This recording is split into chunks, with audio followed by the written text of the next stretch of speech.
Il avait pour devise « La vertu donne ce que l'apparence dénie ». Car en effet, de Rennes à Dinan, il était considéré comme le plus laid des enfants, noir, malotru, déplaisant, mais aussi goujat, niais et sot, tant et si bien que son père et sa mère le haïssaient.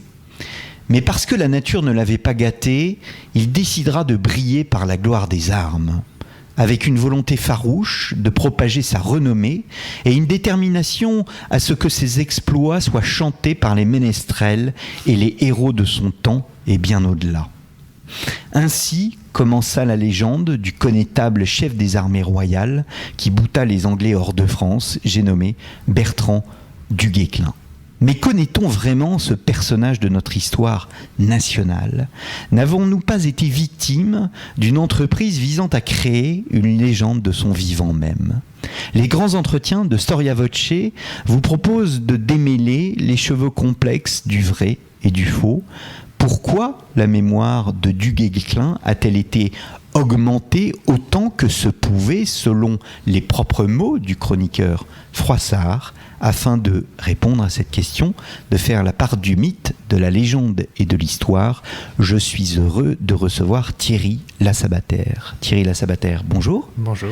Merci d'avoir répondu à l'invitation de Storia Voce. Vous êtes historien, donc docteur en histoire médiévale. Vous enseignez à l'université Paris-Sorbonne. Enfin, je suis chercheur associé. Vous êtes chercheur associé. Vous avez écrit une thèse, La Cité des Hommes, Eustache Deschamps, expression poétique et vision politique, sous la direction d'un grand médiéviste, un des plus grands médiévistes de notre temps, Philippe Contamine. Votre thèse a été publiée en 2011 et elle a reçu une distinction par l'Académie des inscriptions et des belles-lettres. Et vous venez de publier une biographie, peut-on dire, mais au-delà d'une biographie, comme nous allons le voir, consacrée à Bertrand du Guesclin. Du Guesclin vit et fabrique d'un héros médiéval un ouvrage paru aux éditions Perrin. Alors Thierry Lassabataire, vous commencez votre ouvrage par une image, on a envie de dire complètement insolite. C'est-à-dire que quand j'ai reçu votre ouvrage, je l'ai ouvert, je commence à lire son introduction et vous parlez d'un fait complètement insolite qui est un attentat en 1977. En 1977, donc à la fin du XXe siècle.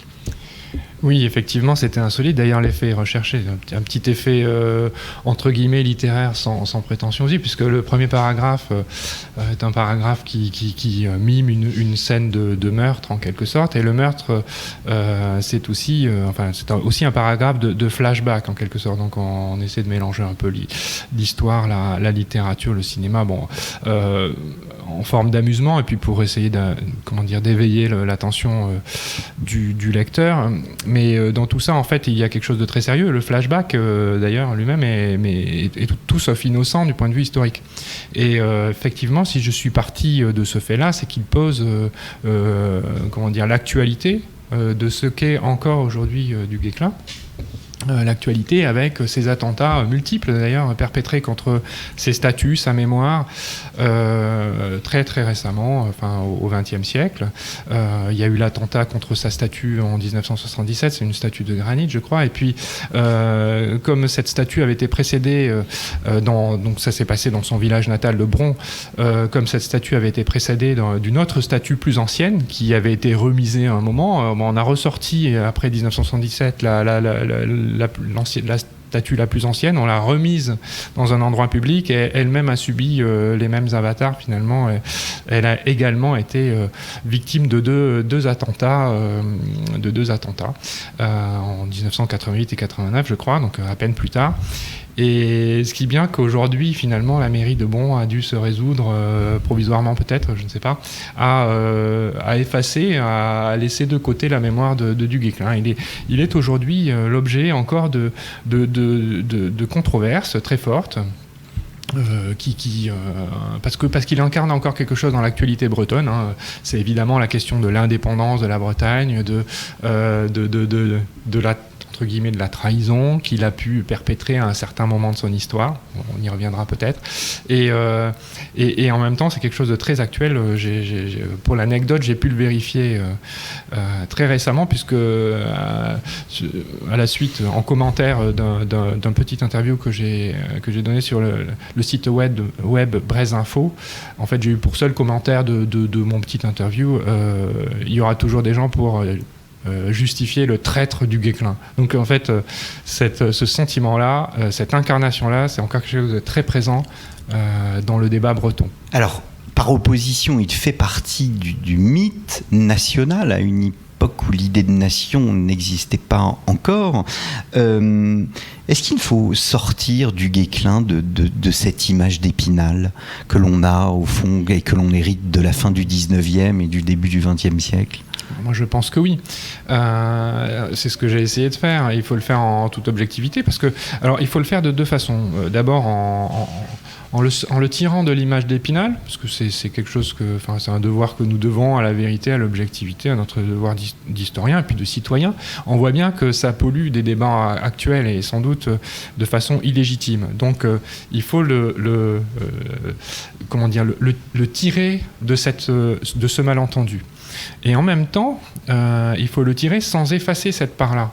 C'est-à-dire qu'il faut la traiter pour ce qu'elle est. La dimension de l'image, qui a été construite ou manipulée, il y a une part de volontaire et d'involontaire dans ce qu'a été l'image du duc Guesclin, sans doute, pour les uns ou pour les autres. Je pense qu'il ne faut pas la nier. Mais par contre, il faut l'affirmer pour ce qu'elle est. Il ne faut pas mélanger l'image, la construction et la réalité, entre guillemets, de du Guesclin. En tout cas, il faut bien essayer d'aborder chaque chose pour ce qu'elle est. Il y a des interférences entre guillemets, la réalité et entre guillemets, l'image, mais il faut essayer de faire la part des choses autant que faire se peut. Et je pense qu'il faut traiter ces deux vérités historiques en les séparant un peu mieux, justement, d'un point de vue méthodologique. C'est votre ancien professeur, ancien directeur de thèse, qui a une belle expression, qui parle de mythe nécessaire. Absolument. Oui, absolument. Donc ça renvoie à deux choses à la fois. À la reconnaissance du statut de mythe de du Guesclin, et Philippe Contamine, qui est un grand spécialiste de la vie politique, de la guerre, de la noblesse, etc., de tous ces grands thèmes, et aussi de la naissance de l'État, enfin de tous ces thèmes fondateurs pour l'histoire du XIVe et du XVe siècle. C'est bien que, il sait bien à la fois à quel point du Guesclin a été un grand guerrier et à quel point nombre d'effets qui lui sont attribués sont incontestables. Et voilà, il en a tout le mérite. Et en même temps, il sait très bien quelle est la part de mythe qui s'est greffée très rapidement sur du Guesclin. Je pense qu'en grand historien, évidemment, il sait qu'il faut traiter les deux. Alors, en même temps, ça c'est la part du mythe, et puis il y a la part du nécessaire. Nécessaire pourquoi ? Parce qu'on est à un moment où, au XIVe, XVe siècle, c'est probablement un moment charnière. C'est un peu facile de dire charnière, toutes les époques sont charnières, mais c'est quand même un moment très important dans la construction de l'État, à bien des égards. C'est un moment très important dans l'histoire, entre guillemets, nationale, pour anticiper un peu la nation, enfin la naissance de la nation qui se fait un petit peu à ce moment-là, en partie en tout cas, parce que c'est la guerre de 100 ans, parce que c'est une crise des identités, parce que donc c'est une réflexion juridique, par exemple, sur le statut de la couronne, et puis par rapport à finalement aux querelles dynastiques, un certain nombre de questions de fond qui sont posées, dans ce moment de crise, fonderont finalement les évolutions de l'État, du royaume, de la nation, qui se poursuivront pendant les siècles suivants. Et donc, en cela, du Guesclin a incarné quelque chose d'essentiel, quelque chose de nécessaire, je crois, et c'est sans doute à cela que renvoie l'expression de Philippe Contamine. Alors nous allons y revenir après, notamment dans ses relations avec le roi, mais venons-en à l'histoire et surtout au contexte. Et vous disiez que c'était un temps de crise, les litanies disaient de la guerre, de la maladie, de la famine, délivrez-nous Seigneur. C'est un moment très important, un moment de crise, mais en même temps c'est un siècle, vous dites c'est le siècle du moi, de la conscience, j'allais dire dans l'histoire de l'intelligence, ce 14e siècle que l'on voit uniquement à travers le prisme de ces crises est un siècle qui génère des grandes idées. Oui, absolument. C'est vrai que c'est... Alors, est-ce que ça naît de la crise? Probablement, mais enfin là, je ne vais pas développer beaucoup parce que ça dépasse mes compétences. En tout cas, on peut constater à minima que ce temps de crise très profond, de renouvellement des générations profond, rapide, etc., de confrontation très violente à la mort et quotidienne, ça également... susciter, favoriser l'expression du moi, la reconnaissance de peut-être de l'individualité, alors ça se mesure sur plein de niveaux différents. Ça se mesure, là je renvoie à des travaux de Philippe Ariès qui disait que par exemple la façon de vivre la mort, c'est une façon plus individuelle, pas forcément, alors on fait référence souvent au macabre, etc. C'est pas forcément macabre en soi, mais en tout cas c'est une expérience qui est plus vécue de manière plus individuelle, toujours collectivement, mais comme un regard rétrospectif sur la vie, par exemple, donc avec une dimension plus individuelle qu'avant. Donc ça, c'est une des composantes. Mais bien sûr, il y a des composantes en littérature, par exemple. On sait bien que le XIVe siècle, le XVe siècle, avec le développement de la poésie courtoise, etc., c'est un siècle où là, je renvoie plutôt à Daniel Poirion, par exemple, où on développe des modes d'expression déjà en germe au XIIIe siècle, mais qui permettent une surexposition du moi littéraire. Donc ça, ce sont des choses qui sont bien connues aussi. Et donc probablement il y a des parallèles à faire avec les arts, la peinture notamment. La musique, c'est peut-être plus difficile, mais en tout cas, il y a probablement ce développement important de la conscience individuelle, de la conscience du moi, de l'expression du moi, à bien des égards différents, dans bien des domaines différents.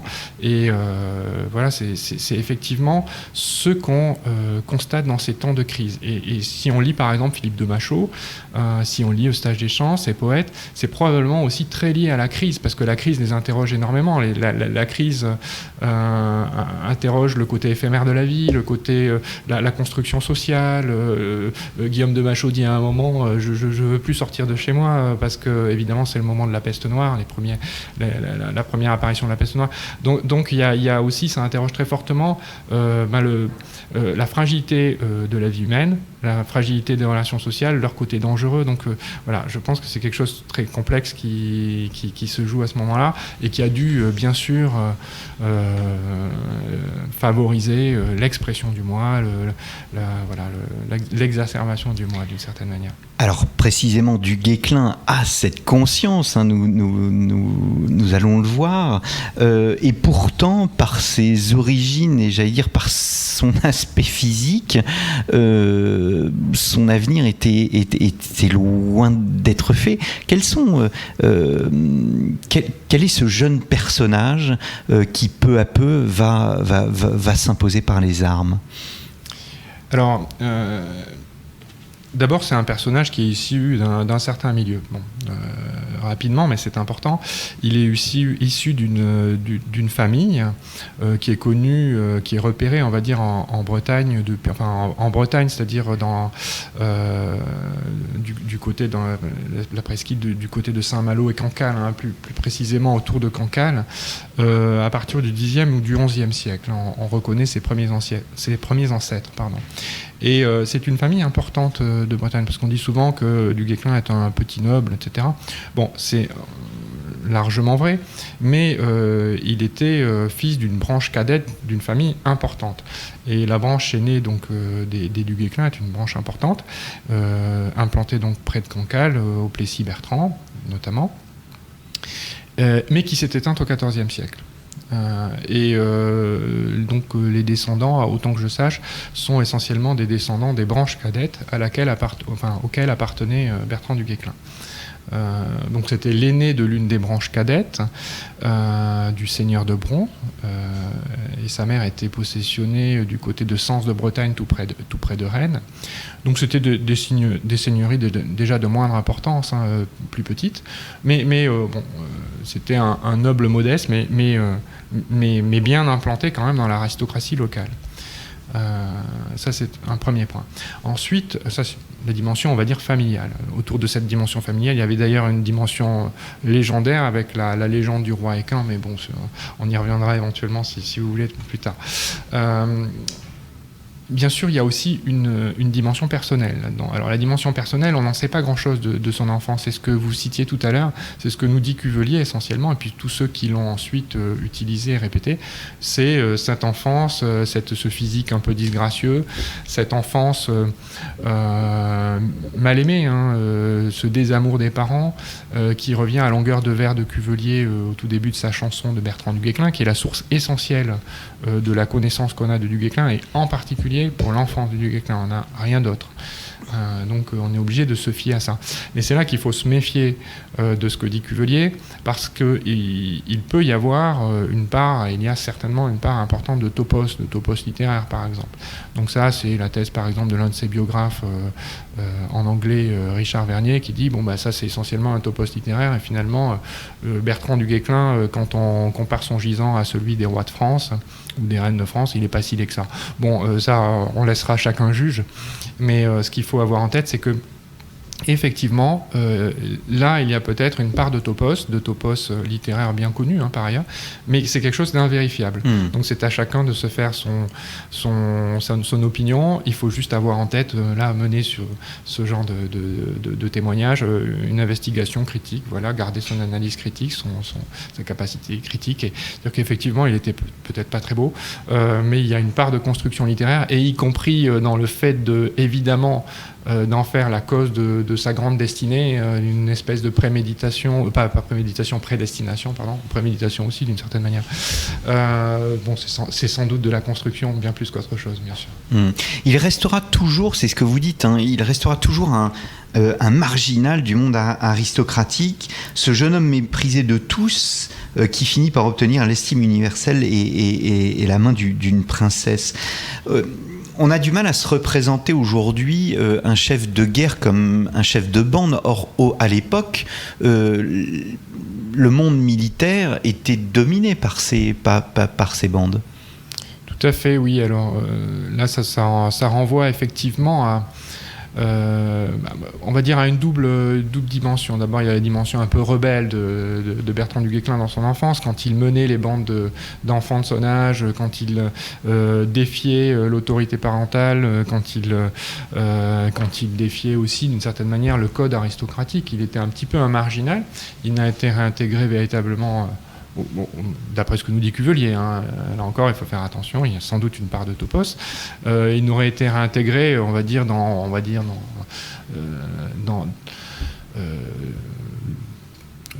l'évolution normale, enfin on va dire de ce qu'est un aristocrate, un noble de son temps, que à partir des joutes de reine, c'est-à-dire un moment où il avait 17 ans, où il a fait ses preuves lors de joutes, et puis il s'est un peu au forceps réintégré dans la société aristocratique de son temps, en restant toujours un enfant terrible, mais réintégré. Bon, ça c'est une dimension.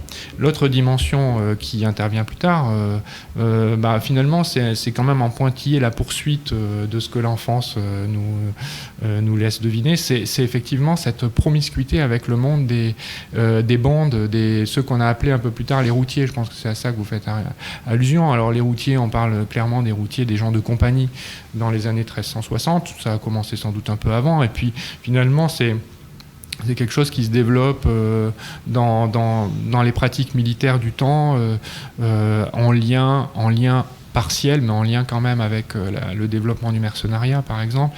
Donc ce sont des pratiques assez habituelles de gens qui finalement opèrent en bande, qui parfois se vendent aux uns ou aux autres, qui sont des hommes d'affaires, des entrepreneurs d'affaires ou des entrepreneurs, comme disait Kenneth Fowler à propos de Hugh Calveley, qui est un des contemporains, mais côté anglais, de Bertrand du Guesclin, et qui a été aussi un de ses compagnons, à la fois un de ses adversaires et un de ses compagnons d'armes.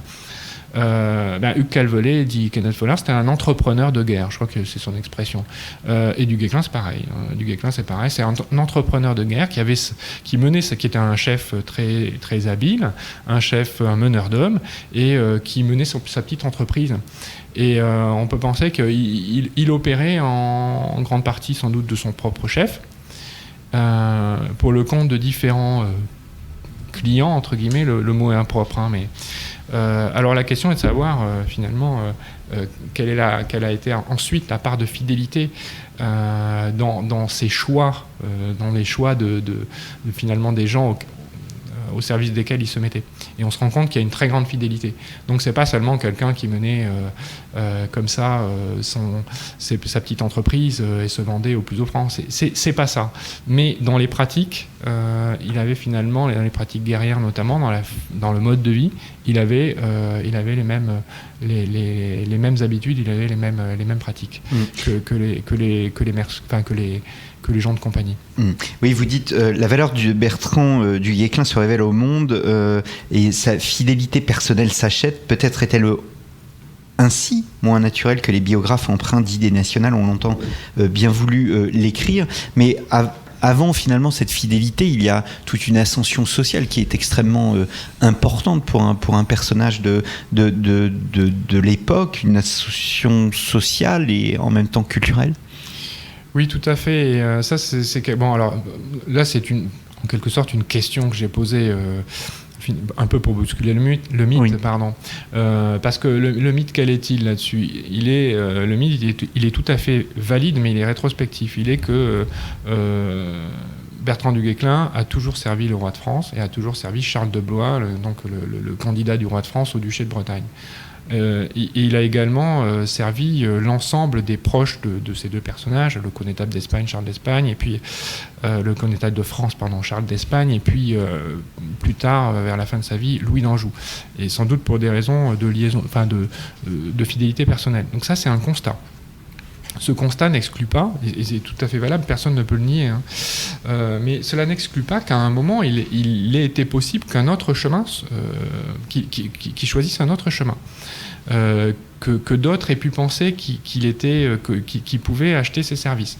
Et il y a un moment qui m'a intrigué de ce point de vue, qui est certes uniquement relaté par Cuvelier, donc là encore il faut être prudent, mais qui est cette scène quand même de grande admiration réciproque entre Henri de Grosmont, le duc de Lancastre, qui assiège Rennes en 1356 et 1357, qui est un très grand chef de guerre. À l'époque, c'est pratiquement le grand chef de guerre anglais.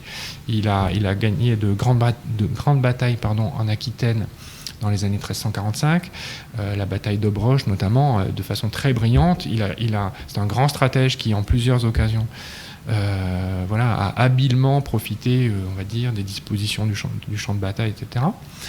Et il rencontre du Guesclin, qui est un personnage beaucoup moins important que lui, beaucoup moins connu, beaucoup plus jeune aussi, et rencontre du Guesclin au siège de Rennes. Au siège de Rennes, du Guesclin lui résiste, aide Rennes à résister au duc de Lancastre, et finalement, ce sont les Rennais et du Guesclin qui auront gain de cause. Mais néanmoins, cette phase-là, c'est la phase d'une rencontre entre ces deux personnages, vraiment mêlés d'admiration réciproque, où du Guesclin fait ses grandes preuves de vertu chevaleresque, puisqu'il dispute des duels, il les remporte tous, des duels qui sont des duels difficiles, plein de risques, et qu'il remporte tous. Et donc, il arrive à conquérir l'admiration du duc de Lancastre, d'Henri de Grosmont. Et Cuvelier nous explique qu'Henri de Grosmont lui aurait proposé, alors je ne sais pas si c'est Cuvelier, c'est peut-être d'autres sources complémentaires, mais que Henri de Grosmont lui aurait proposé de l'adouber chevalier, et Cuvelier nous montre que Henri de Grosmont essaie de l'acheter à un moment, essaie entre guillemets de l'acheter, de le convaincre de se mettre à son service. Voilà, c'est un moment où, comme vous le disiez, du Guesclin fait son ascension dans le milieu aristocratique, où on voit bien que le milieu aristocratique, c'est un milieu entre guillemets international, où les gens se respectent d'un bord à l'autre, où il y a les frontières qui disparaissent, les frontières de royaumes, etc., peuvent être amenées à disparaître, et en même temps où peut-être il y a une fluidité dans finalement le jeu des fidélités personnelles qu'on choisit de nouer ou pas. Et il est possible que donc du Guesclin a fait son ascension à ce moment-là, c'est très vraisemblable, et il est possible que certains aient pensé qu'il pouvait changer de camp, entre guillemets, ou que lui-même l'ait envisagé. Mais ça reste totalement une question gratuite. Rétrospectivement, on est obligé de s'en tenir au constat qui a été fait par tous, c'est qu'il n'a pas changé de camp, entre guillemets, il est resté fidèle à Charles de Blois et au roi de France. Alors, nous sommes à cette époque dans les années 1350. Il faut attendre 1364. Vous citez un chroniqueur, l'année que nous aurons honneur, 1364. C'est vraiment l'époque où il vous le présentez un peu comme un diable. Il inspire la crainte. Il n'est pas beau, ça n'arrange rien. Mais lui, il se sert de cette laideur, paradoxalement, pour confirmer sa renommée qui commence à se développer. Exactement, c'est un diable, on retrouve le mot à ce moment-là, le développement du mot, alors là je cite encore Cuvelier, c'est le mot qu'on retrouve très fréquemment en longueur de vers chez Cuvelier à ce moment-là. On retrouve un petit peu avant Cocherel, un petit peu avant la prise de Mantes, donc ce moment de la lutte contre les Navarrais. Et c'est vraiment là qu'il apparaît, très peu de temps avant, et il arrive vraiment à longueur de vers. C'est un diable qui est très laid, et c'est un diable qui fait peur. Et je pense qu'il y a sans doute une fusion un peu littéraire des deux aspects. Il fait peur parce qu'il est laid, c'est une laideur terrifiante, mais en même temps il fait peur parce qu'il arrive à gagner bataille sur bataille. Il arrive à gagner des batailles de plus en plus importantes et parfois dans des conditions de plus en plus difficiles et de plus en plus improbables. Et donc il commence à inquiéter probablement l'adversaire. Il fait peur parce que finalement il est d'une puissance guerrière presque, je vais exagérer, mais enfin ça donne cette impression-là, un peu surnaturelle, un don guerrier un peu surnaturel. C'est cela aussi qui fait peur. Donc je pense que c'est un ensemble, la peur, la laideur, l'espèce de puissance guerrière qui s'incarne dans du Guesclin à ce moment-là. Bien sûr, là encore, il y a de la reconstruction de la part de Cuvelier, mais il est clair que ça recoupe un moment de sa carrière où du Guesclin a vraiment fait ses preuves, a vraiment remporté des victoires de plus en plus importantes, des victoires certes très locales au départ, mais avec une intensité dans les années 1362, 1363 en Bretagne, dans l'Anjou, le Maine, etc., un peu partout, finalement aux frontières de la Bretagne, de la Normandie et puis du Perche, de la région d'Alençon, du Maine. Il mène des combats partout. On se demande comment il a pu faire. Enfin, là aussi, on a l'impression qu'il est surnaturel, puisqu'il arrive à être presque en plusieurs terrains à la fois, le don d'ubiquité. Ça pourrait donner cette impression-là. Il a eu une activité incroyable à ce moment-là, sur des terrains plutôt locaux. Et en 1364, là, c'est la période des grandes batailles, des grandes responsabilités dans une campagne décidée par le roi contre son adversaire, son cousin et adversaire, Charles de Navarre, dit Charles le Mauvais. Et là, effectivement, préparé par tous ces premiers combats si nombreux d'avant-garde, du Guesclin prend des responsabilités et donc accède à un autre statut et franchit un pas dans sa carrière. Je reçois Thierry Lassabatin, auteur du livre Du Guesclin, vie et fabrique d'un héros médiéval, paru aux éditions Perrin. Nous sommes sur l'année 1364, c'est une année très importante parce que même pour, j'allais dire, la question bretonne, il y a la bataille d'Auray qui, dans la vie du Guesclin, est véritablement un marqueur. Absolument. Alors, c'est l'année de la bataille de Cocherel qui est une grande victoire et qui est suivie immédiatement après par la bataille d'Auray qui est une grande défaite et une défaite particulière. Peut-être plus encore que Cocherel, c'est une bataille décisive, c'est ce que disait Michael Jones, il y en a peu, et celle-là est une bataille décisive. C'est une bataille qui règle son compte à la fameuse querelle, à la longue querelle de succession au duché de Bretagne, donc qui opposait Jean de Montfort à Charles de Blois. Charles de Blois qui était l'époux de Jeanne de Penthièvre, et donc à ce titre qui reprenait ses prétentions à la succession au duché de Bretagne. C'était une bataille fratricide terrible qui avait déjà fait de nombreux morts, mais on arrive à un moment où, en tout cas si l'on en croit Froissart, sans doute de part et d'autre, on avait décidé d'en finir. Les voies de la diplomatie avaient été épuisées, peut-être un peu parce que certains avaient sapé les derniers efforts pour arriver à une solution négociée. En tout cas, au moment où la bataille de Dorée se produit, il y a quelque chose d'inéluctable qui se passe. Et donc, là, effectivement, Du Guesclin était en quelque sorte le chef opérationnel de l'armée des Blaisistes, c'est-à-dire c'est une armée franco-bretonne, pour faire simple. Face à lui, il avait un autre chef de guerre d'une grande valeur stratégique, tactique, c'était John Chandos, qui lui était le chef opérationnel, plus encore d'ailleurs, le véritable chef de l'armée anglo-bretonne.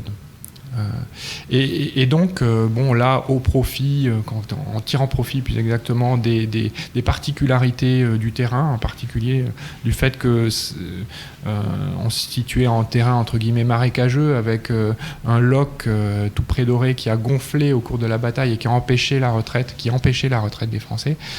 Finalement, l'armée de Charles de Blois et de Bertrand du Guesclin s'est fait attirer dans une espèce d'impasse, de guet-apens. Enfin, elle était supérieure en nombre et malgré tout, les manœuvres anglaises ont fait que finalement, l'armée franco-bretonne, l'armée blaisiste a été décimée et sans aucune chance de fuite, de retraite.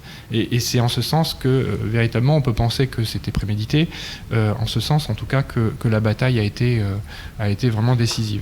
Elle a été d'autant plus qu'au terme de la bataille, Charles de Blois a trouvé la mort sur le champ de bataille. Alors sur le champ de bataille ou après la bataille, à côté du champ de bataille, est-ce qu'il a été assassiné? Ça, c'est ce que sa fille, son parti, sont les rumeurs qui sont développées peu après. Je ne sais pas quelle est la part de vrai, mais en tout cas, la mort de Charles de Blois au cours de cette bataille est également un élément extrêmement important et qui a contribué à la rendre décisive.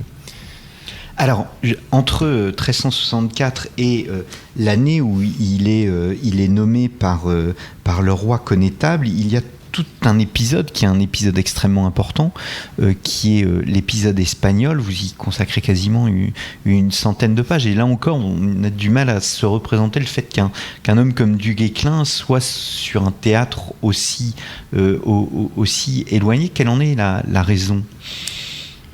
Alors, il n'était pas forcément prédestiné à opérer en Bretagne. Encore que la légende nous dit que, c'est là que j'en reviens à la légende du roi Aquin dont j'ai un petit peu parlé au début, en évoquant ses origines familiales. Cette légende disait que, en fait, il était descendant d'un roi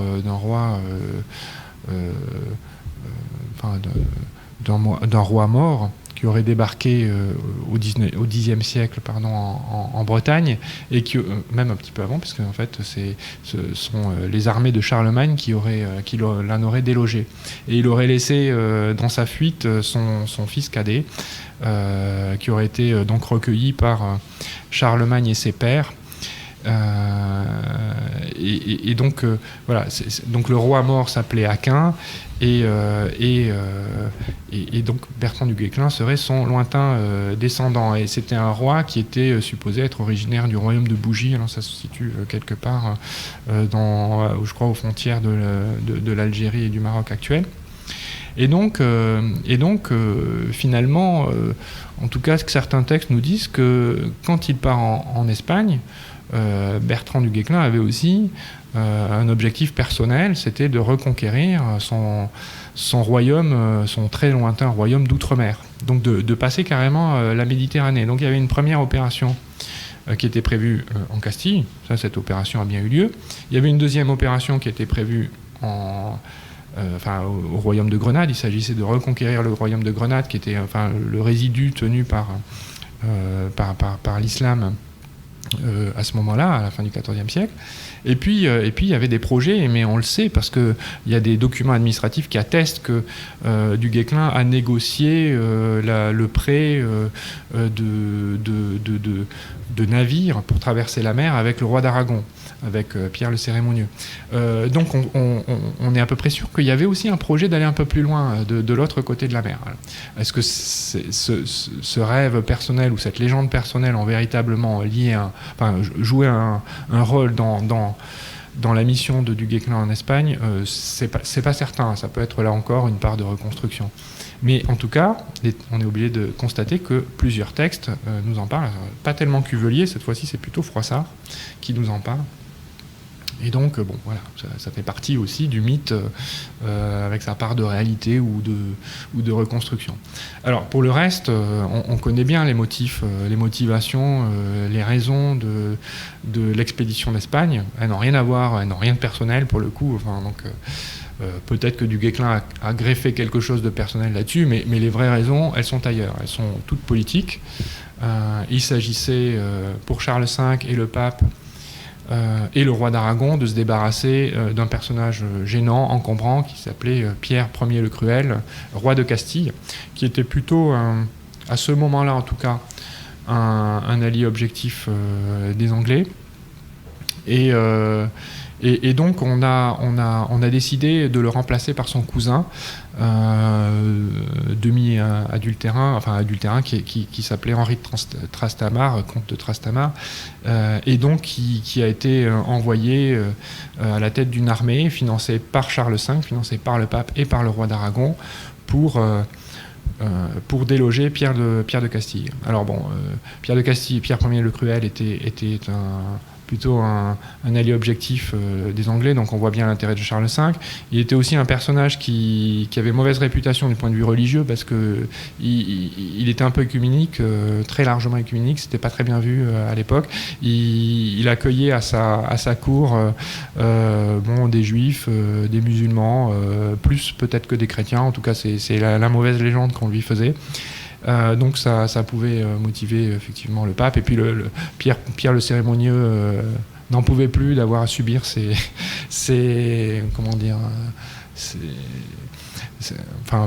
une guerre permanente contre la Castille. C'est les tentatives de grignotage territorial de Pierre le Ier. Donc Pierre le Cérémonieux, le roi d'Aragon, avait tout intérêt lui aussi à se débarrasser de ce personnage gênant. Donc voilà, cette coalition a nommé un objectif qui était de détrôner Pierre le Cruel, mettre à sa place Henri de Trastamare, et il fallait un chef militaire efficace pour cette opération. Alors Henri de Trastamare était un bon militaire, enfin il fallait quelqu'un qui ait une vraie envergure militaire et qui soit surtout capable de rassembler des routiers, des bandes de mercenaires, parce que ça c'est un objectif que j'ai oublié.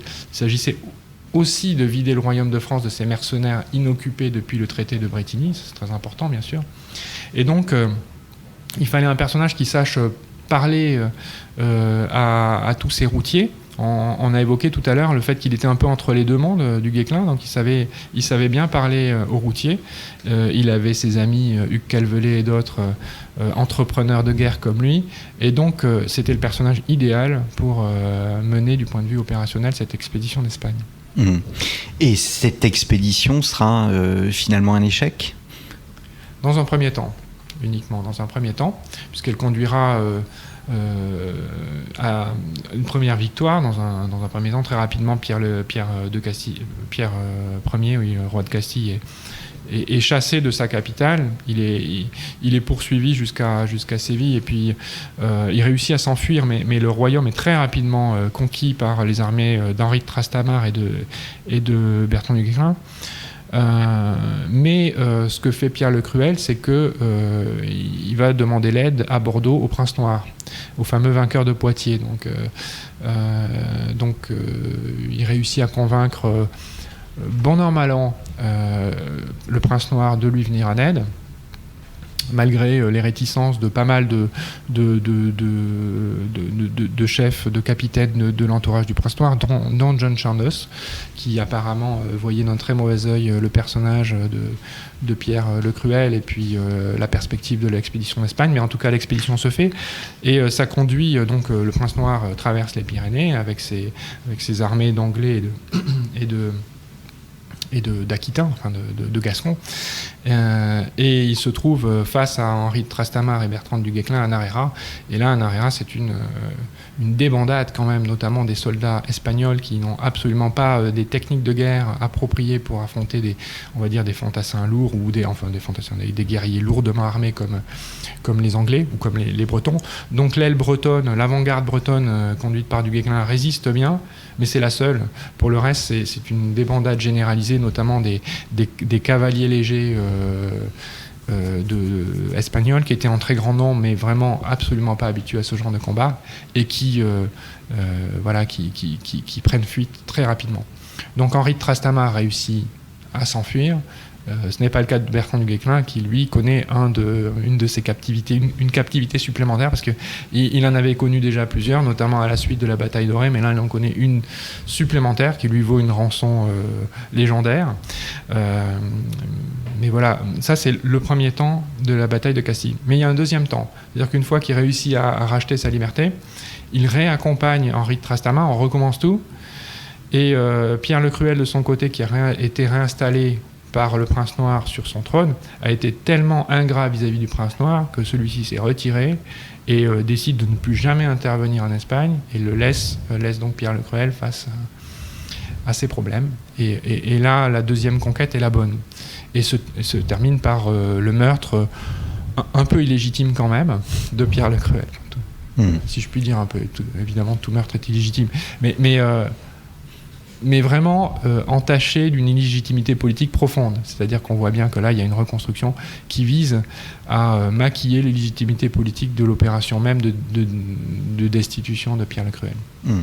Alors, il est nommé connétable, et là, au fond, c'est l'apogée en quelque sorte de sa carrière.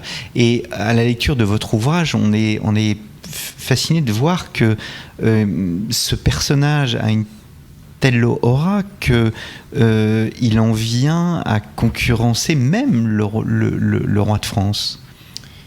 Oui, alors d'ailleurs, dans l'imagerie populaire, c'est un peu le cas, parce que d'une certaine manière, il est l'alter ego de Charles V, il est son bras armé. C'est un peu l'image qu'on a retenue de lui. Il est le bras qui peut agir sur les champs de bataille, alors que Charles V,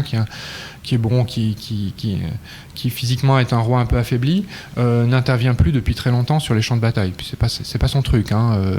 Il avait connu la débandade de Poitiers. Et